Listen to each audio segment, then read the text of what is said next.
Hi guys, ako nga pala si Silpao James Carl. At ngayon ay nasa bahay ako. Eh? Eh? Eh? Eh? Eh? Eh? Eh? At magbe-build tayo ngayon ng PC kahit na wala tayong budget. Well, magagawa natin yan sa pamamagitan ng virtual na pag-build natin ng PC gamit ang isang simulator. Ang tawag dito ay PC Simulator na galing sa Epic Games. At bago yun, kailangan muna nating alamin yung mga dapat tandaan bago mag-build ng PC. So, meron rin ako nakitang website na meron silang 3D parts kung saan pwede nating kilatisin yung mga parts para alam natin yung gagawin natin bago tayo mag-build ng PC natin. At para rin akma yung mga gagawin nating hakbang. Yun lang. And guys, no, so nandito na tayo sa Sketchfab. Unang-una nating alamin is yung MOBO or motherboard. Kung compatible ba siya sa ating hardwares. Unang-una sa lahat yung PCI Express. At yung SATA ports, yung USB ports kung tama ba o sakto yung bilang. And next naman yung CPU socket at RAM socket. So makikita natin dito yung socket. Magkakaiba kasi yan, kailangan natin pumili ng tamang socket na compatible sa CPU at motherboard natin. So nandito rin naman yung bilang ng ports na pwede natin i-connect tulad ng audio ports, video ports. Then ito naman yung control processing unit natin, yung nagsisilbing utak ng ating PC.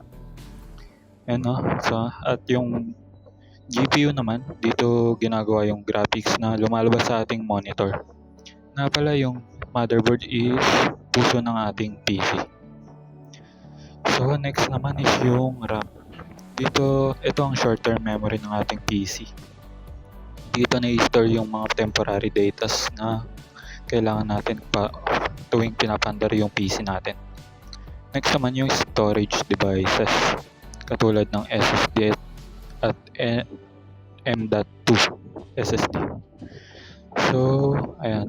Mas mabilis to katulad kumpara sa HDD. Next naman is yung power supply, kung saan nanggagaling yung power ng buong computer natin. Ito is 80 gold rated, 750 watts. Ito naman yung CPU cooler, kung saan siya yung responsible sa pag-maintain ng temperature ng ating CPU para na rin sa performance. CPU radiator for water cooling. Ito naman yung radiator kung sakaling water cool yung gamit mo, or pwede rin namang fans sa CPU. Ito na yung buong system unit natin. So ayun, no, last na. Magbe-build na tayo ng PC natin gamit yung PC Building Simulator. Ito naman yung specifications ng ating computer na umabot ng 200k yung presyo. At nakuha natin yung mga presyong ito sa Amazon at official stores nila. So una, kakalasin natin yung PC case kasama yung fans, front panel, back panel, and side panel. Then i-install natin yung motherboard kasi ito yung pinakamalapit sa case. At kakabitan rin natin ng iba't ibang parts ng ating PC. Pangalawa is yung CPU natin. Meron tayong Threadripper. And next natin is yung fan. Then GPU. GPU natin is 3080 lang kasi walang white bar yan. Mas gusto natin kung merong white bar yan. Ayun, no, nag-install ako ng radiator agad. At hindi rin compatible. Hindi ko alam kung bakit, pero compatible naman yun. Pero mali yung ating cable nung radiator, kaya hindi nagkasya sa case. Ayun. So parang bug siya. Next is yung more fans para sa ating temperature. Nag-install ulit ako ng radiator baka sakaling gumana sa side naman, sa front. So sinubukan ko ng sinubukan pero wala talaga, hindi siya gumana. So meron naman itong PC Building Simulator Part 2, kaso wala tayong budget para dun. So sad. Ano, so tinanggal na nga natin yung radiator at pinalitan na ito ng fans.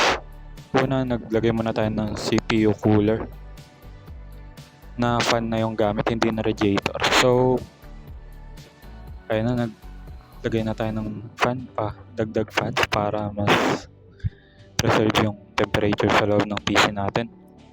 Di bali mayroon tayong 7 fans, 3 sa taas, 3 sa harap. Naglagay na rin tayo ng kulay puting ramps.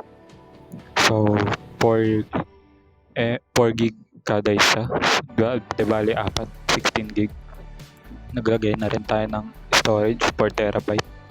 Then 1000 watts na PSU dahil malakas yung ating Threadripper at GPU para sure na rin. At mataas na rin ang efficiency niyan. So, i-connect na natin yung cable, then close na yung case. At pagkatapos nun, susubukan na natin yung ating computer. So, ito na yung moment of truth kada magbe-build ka ng computer. Kung sasabog ba o hindi. So, tignan natin kung sasabog o hindi. Kung sakaling nagkamali ka ng mga hardwares, maaari ito. Pero sa sitwasyon natin, hindi naman sumabog o nasira. Kaya do your own research kapag magbibuild ka ng PC at para na rin akma sa budget na meron ka. So yun lang, gawa na naman yung ating PC at successful yung ating ginawa. So salamat. Hi guys, ako nga pala si Silpao James Carl. At ngayon ay nasa bahay ako.